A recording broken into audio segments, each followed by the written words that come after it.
खान साहब नहीं देखें, रोडों पे भी छोड़ा हुआ है और अनएम्प्लॉयमेंट बढ़ रही है, अमन अमान की सूरत खराब हो रही है। ऐसे ही है। अब जिस तरीके से आप देख रहे हैं कि हमारा मुआशरा तनज़ली की जानिब गामज़न है, तो वो यूथ की वजह से ये ना, हमने यूथ को कभी इंपॉर्टेंस तो नहीं दी। देखें, यूथ को इम्पोर्टेंस देनी पड़ेगी। आप ये देखें कि आप एक साइड पे कहते हैं कि जी रेमिटेंसेज में इजाफा हो, दूसरी साइड पे आप कहते हैं कि ब्रेन ड्रेन हो रहा है। तो आप देखें हम क्या करें उस यूथ का।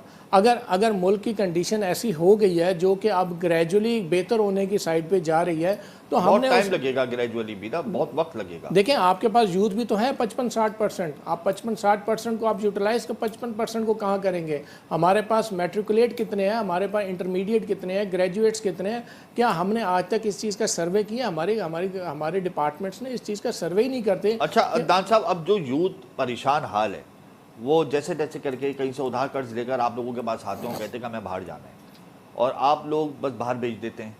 तो यह आप लोगों का एक तरीके से बिजनेस भी है ऑब्वियसली। तो कोई क्राइटेरिया होता है, तालीम देखी जाती है, सर्टिफिकेट्स देखे जाते हैं, मुल्क की प्रेजेंटेशन आगे देनी होती है उसको दूसरे मुल्क जाके, तो उसका कुछ क्राइटेरिया बनाया हुआ है आप लोगों ने, या कोई क्या रिकॉर्ड है उसका लड़के का, क्या तालीम है, कुछ इस हवाले से बताएं। देखें, आप ये जो कह रहे हैं गिलानी साहब के सिर्फ बस भेज देते हैं, हम इस तरह नहीं भेजते। हम बाहर की कंपनीज़ में मुख्तलिफ ममालिक के अंदर जाके हम companies to companies B2B visit करते हैं। वहाँ से फिर उनकी जो रिक्वायरमेंट होती है उसके हमारे डिमांड डॉक्यूमेंट्स इशू होते हैं। वहाँ पे यहाँ पे आके हम ब्यूरो ऑफ इमिग्रेशन हमारा अदारा है, हम प्रोटेक्टरेट से परमिशन लेते हैं, उन लड़कों की अकॉर्डिंगली स्क्रूटनी करते हैं कि कौन सा लड़का हमारी किस कैटेगरी में फॉल करता है, उसकी वहाँ के उस मुल्क की रिक्वायरमेंट क्या है। अब वक्त के साथ साथ बाहर डिप्लोमाज और स्किल्ड वर्क फोर्स की रिक्वायरमेंट ज़्यादा है। पहले हमारे यूथ जो होती थी, हमारी आज से कुछ साल पहले वो 5-10 दिन 15 दिन 20 दिन की एक ट्रेनिंग लेके चले जाते थे, लेकिन अब गल्फ़ स्टेट्स के अंदर भी इवन वो कहते हैं कि आप सर्टिफिकेशन लेके आएँ।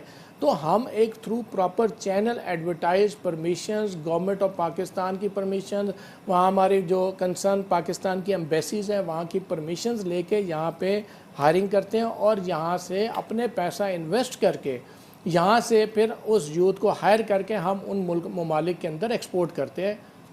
अच्छा ये बताया अदनान साहब, इस साल हमने देखा कि बड़ी तेज़ी से यहाँ से लोग दिल बर्दाश्ता होकर बैरून ममालिक गए। एक महीने में हमने 1-1 लाख लोगों का इनखला भी देखा है, बल्कि इससे ज़्यादा ही देखा है। आपके जो एदाद शुमार है उसके अलावा लोग विजिट वीज़े पे भी चले जाते हैं और फिर वहाँ पे ट्रांसफ़र हो जाते हैं, फिर एजुकेशन बेस पे भी लोग जा रहे हैं। तो ये जो रिकॉर्ड जो हमने देखे हैं कि एक महीने में लाख से ज़्यादा लोग गए हैं यहाँ से छोड़कर, तो क्या इससे पहले आपने कभी ऐसा देखा? देखें, जहाँ तक आपने बात की दिल बर्दाश्ता की, तो देखें दिल बर्दाश्ता के साथ साथ जिनको अच्छी अपॉर्चुनिटीज़ मिली हैं वो पिछले सालों में भी और इस 2023 में भी, उसका रेशियो तो बहुत कम है ना जिनको अच्छी अपॉर्चुनिटीज़ मिली है। देखें उनका रेशियो पहले भी उतना था, अब थोड़ा सा ग्रेजुअली बढ़ा है। वो इकोनॉमिक कंडीशंस की वजह से, जो मैं समझता हूँ कि आने वाले 1-2 साल में जैसे ही बेहतरी होगी तो हमारे वही लड़के जो हैं वही हमारी जो उस कैटेगरी के अलावा जो दूसरी कैटेगरी में उसकी बात कर रहा हूं। नहीं, उस कैटेगरी के अलावा हमारा जो इजाफा हुआ है वो कंस्ट्रक्शन साइड पे हुआ है। जो हमारी यूथ है जो कि एजुकेटेड नहीं है लेकिन स्किल्ड है, उसके अंदर जो इजाफा हुआ है। हाँ, हमारे जो ब्रेन ड्रेन कॉन्सेप्ट में है उसमें 20-25 हज़ार का इजाफा जो है वो एक माइनर सा इजाफा ज़रूर हुआ है। और लेकिन ये बात ये इधर समझने की ये ज़रूरत है कि हमें ये देखनी चाहिए कि हमारे किन ममालिक के अंदर रिक्वायरमेंट है और उन ममालिक के अंदर सैलरी पैटर्न्स क्या है। हमारी यूथ जो इधर अनएम्प्लॉयड है वो क्या उस क्राइटेरिया पे पूरी उतर रही है, क्या हमारी वर्क फोर्स यहाँ से प्रॉपरली जा रही है। इन चीज़ की तरफ तवज्जो देने की ज़रूरत